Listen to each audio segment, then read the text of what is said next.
Yo, boys, welcome back to Star Spangled Gamblers. This is, I'm going to call it the first in a series of what we like to do during election, which is actually stop, shilling for random journalists, stop trying to find people in the state house who at this point, like any election, is really beyond any one person's control, and source from you guys some of the best and boldest trading strategies that are out there. So we've got Brian, you've been with us before. It's Brian Darling. Brian Darling is a former counsel and comms guy for Senator Rand Paul.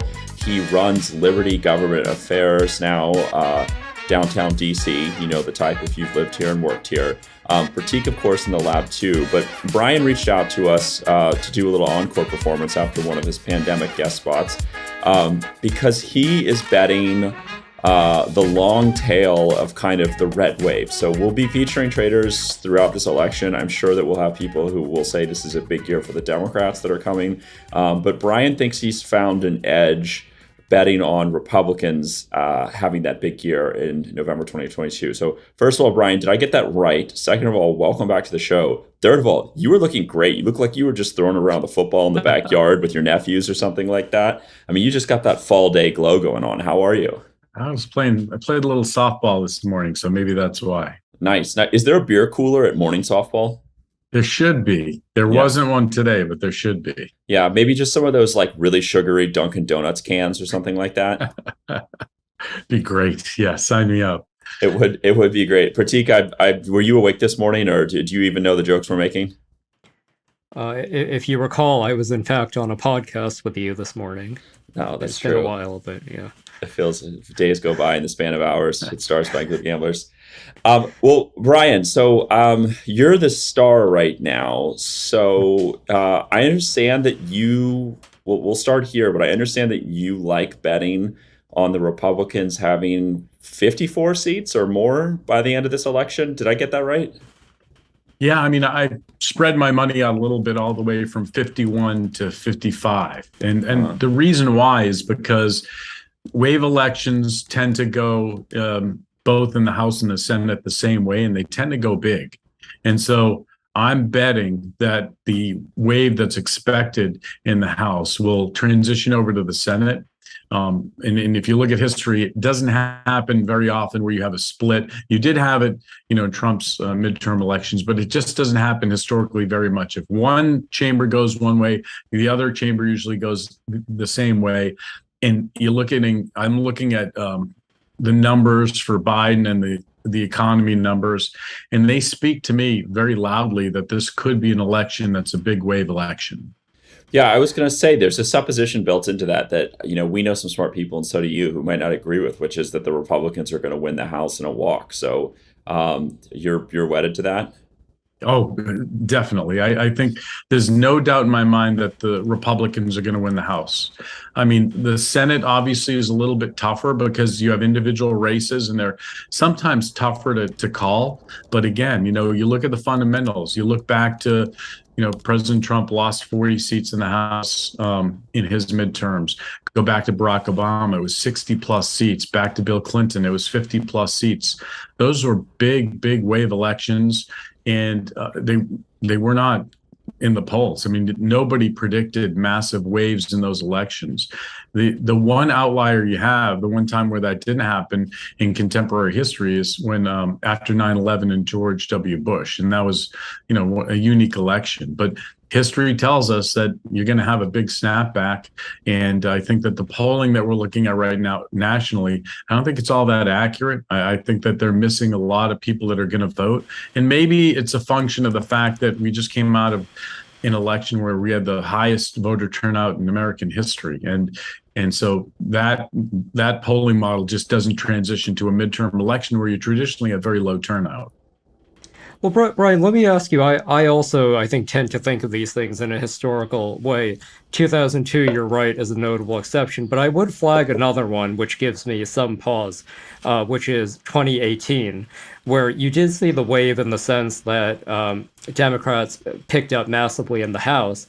But if I remember correctly, I believe, as disastrous of a year as it was for Republicans, I believe they gained, actually, in the Senate, where I had lost the money on that. I didn't see that coming, and I think the point there is, it's not because 2018 there was anything going on for Republicans that was good. I mean, I think the wave analysis held, but because of a combination of candidate quality, incumbency advantage, and just kind of what the map looked like, Republicans in the Senate were able to stave off a disaster. Even though in many ways they didn't expect it. So, how do you think of that case study? I think you're right. I think you're right in looking at that election, and that is one of the exceptions to the wave theory. I think two factors go into that make that a kind of an odd election in my mind. One is Donald Trump. He really is such a different type of a politician. I think that it's when he's involved in a campaign or an election, I think it distorts a little bit what we look at for traditional Republican versus Democrat races, even though he wasn't on the ticket. It was a midterm. Yeah, I think that's important.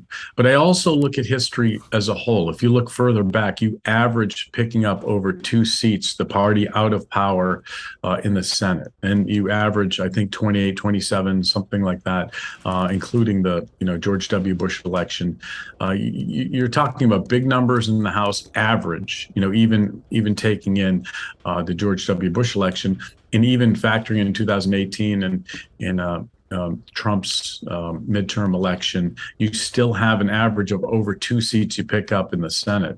And I think this year, it could be a bigger wave in the Senate by virtue of the fact that you have a really unpopular president, and you have generic polls that have been back and forth a little bit, but do show some strength for Republicans. And the fact that gas prices are through the roof, the economy is not doing great, and that tends to get the American people and independents in particular upset, and they tend to just say, you know what, I'm going to vote against whoever's in power right now because I don't like the way things are going on, no matter what party they tend to support. So I'll credit Matt Iglesias, who you probably know because you work in DC, but he put a take out there that really, really, really has sunk into my bones, and I haven't been able to get it off my mind, which is, to some extent, a midterm election is a revolt against the party in power or something like this. That's the short way to say it that we've all heard before. But the biggest policy outcome, you could argue, for the Biden administration was the Supreme Court's Dobbs decision on abortion. So you hear a lot of Democrats saying they like this year and they like their odds because they think that that's the seminal issue in voters' minds. So are you going to go so far as to say that is a null, or are you I don't know. It's an important issue. It's an important issue. It's going to move voters, but I think the economy is going to move more voters. If you look at the issues that matter to the American people, it's the economy by far. It obliterates the other issues. And, when you look at Democratic voters, they care a lot about climate change and they care about abortion. Republican voters care about abortion and they care about, economic issues. But when you look at overall the issues that are really going to drive voters, abortion will move some votes, but I think that the economy is going to move more votes. And I think that's something that, every single American is feeling the pinch right now, especially when they go and fill up their gas tank. And it just leads to an unsettled feeling. And you also look at, if you really dig down in the economic numbers, the Biden administration says, hey, look, we have low unemployment numbers, but the problem is you have a record number of people dropping out of the workforce. So the numbers actually on employment aren't great. So people aren't feeling great about that. They're underemployed. Consumer confidence isn't great. The stock market's been not soaring like it has in the past. You've got foreign wars that are looming, the Ukraine situation, and the fact that people are even talking about the possibility of, nuclear exchange and China's aggressiveness towards Taiwan. I think it unsettles people, and I think it makes them want to vote for change. And that change may be for many Republicans running for Senate. So, but do you think it makes people want to vote for Don Bulldog, Herschel Walker, Blake Masters, because to get to, 54 Senate seats, we're going to have to surprise some people with what the outcome is. So do you want to weigh in there or what, Yeah. And let me, before Brian weighs in, I think it would be helpful to go over where the market prices are, just to give a sense of how, how much of a long shot this is. Right now on PredictIt, the prevailing bracket is 50 Senate seats for the Republicans, which, of course, a tie would mean a Democratic-controlled Congress. So, 51 trading at 51 trading at 18%, 52 trading at 18%, 53 trading at 13%. But once we get into the 54 and 55, traders are very skeptical. 54 seats trading at 6%, 55 only at 3%. So, why do you think as we get to the 54, 55, traders are so skeptical, and how do you see Republicans getting there? Well, I think I look back at past elections, and when you had elections where candidates who had no business winning, when you look at polls, won. Ron Johnson strikes me as one. Is actually his reelection. He didn't really have any business winning that race if you looked at the poll numbers. That was his reelection. He won, and he won in a year when Trump won Wisconsin, which was a surprise. You can go further back. Georgia's had some surprising elections. I worked for a senator from New Hampshire, Senator Bob Smith. It was when he won, he was not expected to win.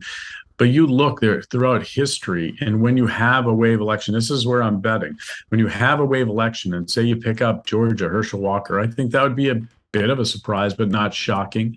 You pick up Laxalt's seat in Nevada for Republicans. I don't think anybody would be overly surprised about that. If Dr. Oz were to hold the seat for Republicans in Pennsylvania, would be a surprise, but not a big surprise. But then when you start to reach into New Hampshire, maybe Colorado, maybe a couple other states, those would be shockers. And that would be something that would be really out of the it would not have been something that the polls had picked up. And I guess what I'm betting on is the really long odds for a wave election. But my feeling is that when there is a wave election, usually you pick up seats that you have no business winning. It happens a lot in the House, but sometimes it happens in the Senate, and that can get you to 54 to 55 seats. And is the idea here like, okay, you buy 55 at 3%, as we near election day, there are more signs of a wave election, you sell that off at like 5 or 6, or are you saying you're confident enough that a wave is coming that you hold these right through election day?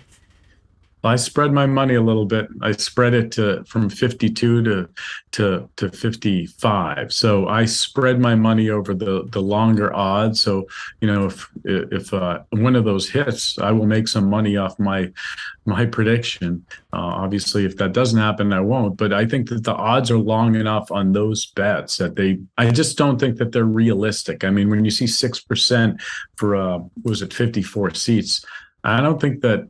I think that's a good bet because you're going to get your money's worth. Even if you lose, you're making a pretty good bet, because if you end up picking up a bunch of Republican seats, there's a good chance that seats that were thought to be unreachable could be caught up in the wave. And that's a tradition of the wave elections. And also, we've noticed for years, and I always joke about this, every 2 years we say to ourselves after election day, those polls were all wrong. Why did we believe them? I mean, and then the pollsters all have these excuses saying, oh, well, here's why we missed it. There's some very good reasons why we missed this and that. And yet polling is a science, but it's a very inexact science. It's very hard to predict who's going to show up and vote, especially in our new world where you have a lot of people mail-in voting. You just have a different universe of voters. It's very hard to predict. It's also hard to poll because people have, it's not like the old days where everybody had a landline where you could figure out where they were, call them, get some information. It was a little bit more exact back in the day, much less exact now, where people don't like to do that stuff.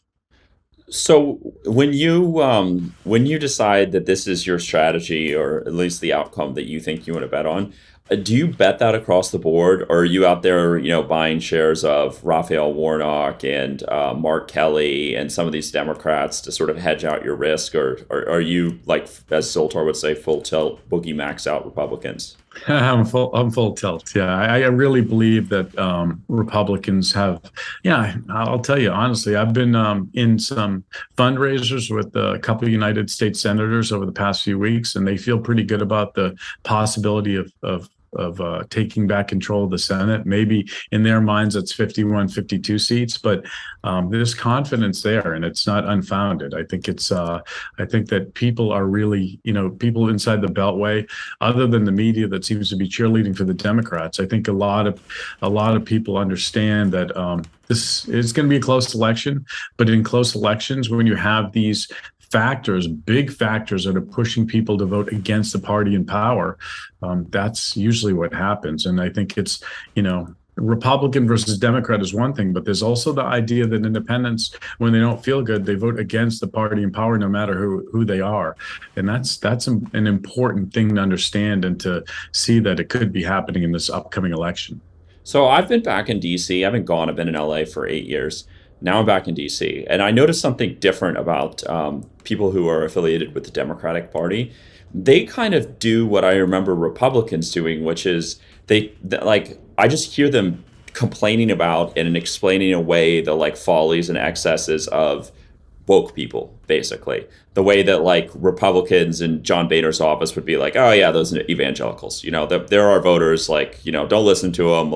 This is what we're really about. But that's a new thing to me. I've never heard Democrats just openly rag on each other that way, which does make me wonder if there are a lot of people with leased Audis in the suburbs of Minneapolis or something like that who are Democrats by name, but just are really unhappy with the Democratic Party, So I guess really the question is, I would like to believe that, but it's hard to separate your narrow window of perception and your bias and your wants from what's going to happen. And I don't know. I mean, maybe you found a way to do that. I haven't really found a way to do that with regard to this election. I'm very confused by all of the indicators that are out there, but you seem sold. I'm sold. Yeah, I'm very sold. And I think that what happens is governing is hard, and Democrats are figuring out how hard it is. And I think you have a lot of Democrats who are in the position of having to excuse a lot of the stuff that the fact that Joe Biden is not a great public speaker. He's constantly saying things that are not smart. Sounds like he's got a little, he's a little slow in the uptake sometimes and wandering around and falling down. And I think that Democrats are having a hard time. They have to defend. They're in defensive mode. What the government does is good, even if they don't always feel great about it. I mean, look at what happened with the Build Back Better bill that they were pushing for months and months and months and complaining that they couldn't get Manchin and Sinema on board. Then they finally get a smaller version of it, and they're acting like, oh, it's going to solve our inflation problems. I think they're having a hard time because it's defending the status quo, and they just haven't had to do that for a long time. Let me ask you though, Brian. I mean, you mentioned that earlier that you think when Trump is a factor, that can shift or affect otherwise normal dynamics. I mean, how would you respond to the argument that Trump, in fact, is on the ballot again, and in economic conditions, social conditions, and the like, where Republicans do have the potential for a wave year, again, the Trump tax could really backfire in the sense that, number one, I mean, a whole slate of Republican candidates have emerged out of primaries who I think are considerably weaker than some of the alternatives could have been. You have the January 6th commission, which, we can talk about how much that matters, but that is going to be weighing on independent voters. And then you have a whole slate of issues, just like the left is paying kind of a woke tax. I mean, you have Republicans just being in this difficult situation of still relitigating the 2020 election and the like because of the Trump factor. I mean, do you fear that in a normal year we could be getting to 53, 54, but because of Trump, that number might be closer to 51 or 52? Yeah, I mean, I think that that's a factor. But I just don't think it's a big enough factor because, Biden is president, Biden is governing, and Trump is in the news actually because of Biden, because of the Biden, raid in Mar-a-Lago that kind of put it on the map. Well, can I ask? I apologize. Oh, it's okay. Can I ask just an obvious question? Do you bet on Democrats? I do. I have no problem betting on Democrats, and I think that they're going to do better than expected. And I would bet. I'm in the same mode of thinking when it comes to Democrats when Republicans are in power and Democrats are, I'd be the same way if this was a Republican president in a midterm and betting on Democrats to be strong. If Democrats were holding all the positions of power. I mean, I look at the Trump midterm. The Trump midterm was something where, he lost 40 seats. I don't think anybody expected anything like that. It was a weird election when you had, the seat pickups in the Senate, but still, it was one of those elections that I think people were pretty surprised about. It was just those numbers are big. That's a big change in in control and power. Yeah. Well, I will say that I'm trying to work out myself, how big this Republican or red wave is going to be. I am inclined to think that even if the full wave doesn't materialize, I think that there are indications that, especially in some of these brackets, I think traders are not quite there and recognizing even that there will be a Republican advantage. And I think you see that in the fact that even today, House control is only trading at 82% for the Republicans. I've been saying all along, and I continue to believe, I think that should be at least 90, maybe even, low 90s. So I think at a minimum, I'm inclined to take the no on wherever the market consensus is on the Senate side. Right now at 50, I think buying the no there isn't a bad bet. I don't know how high to go precisely, but I suppose an argument for 54 would be that you don't have to hold it all the way through election day. And so even in the last week, if it looks like some kind of a red wave is coming, if that goes from 6% to even 8-9%, if you have a large enough set of shares there, it's not a bad return just to flip. Yes. So remind me. So the 51 seats? Is that what 18%, something like that? Yeah. So 51 and 52 are at 18. Those are great bets. I just think that's where the really smart money is. If you have a pile of money that you're okay not seeing ever again if you don't win. But I just feel like that's a great place to be, because what has to happen? You have to hold Pennsylvania, which is perfectly reasonable. That race is an interesting race where you have Fetterman, who's not healthy. It's unfortunate, but that's going to factor into that race. Georgia should be a seat that would go Republican in a normal year. Obviously, Herschel Walker is struggling right now, but I think that you pick up that seat too. And then Nevada should be a pickup. The polls are trending for Laxalt. Those are easy wins, and that puts you well in control of the Senate, and it makes you a lot of money.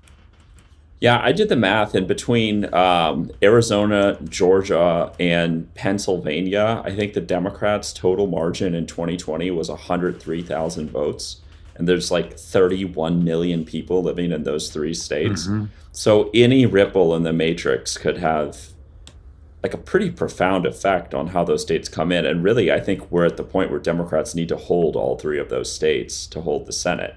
That is really having your back to the wall. Arizona and New Hampshire would get you to 54, and that's not unreasonable. I worked for a Republican senator from New Hampshire. I'm from that area.